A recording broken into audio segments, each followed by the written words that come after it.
শুধু বসে থাকলে হবে, চলো ঘুরে আসি।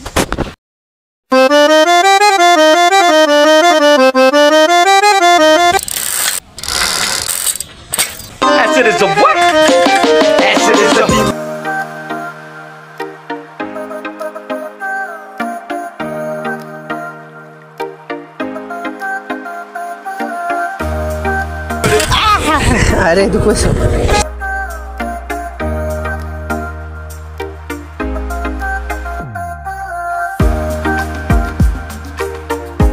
তো দেখতে দেখতে আমরা চলে আসছি আমাদের এলাকার মোস্ট বিউটিফুল প্লেস, প্রাকৃতিক প্লেস, আমাদের যমুনা নদীর তীরে।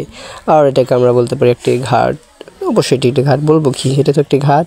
সো ঘাটটা আসলে অনেক সুন্দর, ওই পাশে চর, ওইখান থেকে অনেক মালামাল আসে এই পাশে, আর সেই মালামাল বহন করে অন্য জায়গায় নিয়ে যাওয়ার জন্য এই গাড়িগুলো রাখা হয়েছে। এবং আমার এটি ছোটো ভাই নাহিদ, এবং এই ভ্লগেও আমার সফরসঙ্গী, এবং আমরা এই নদীর সুন্দর পরিবেশটাকে দেখছি, অনুভব করছি, দেখতে আসলে ভীষণ ভালো লাগছে। বলতে বলতে আমি সাইকেল নিয়ে নিচে নেমে এসলাম, নামতে একটু কষ্ট হয়েছিল, বাট আসলে কষ্ট না, কারণ জায়গাটা আসলে অনেক সুন্দর দেখতে।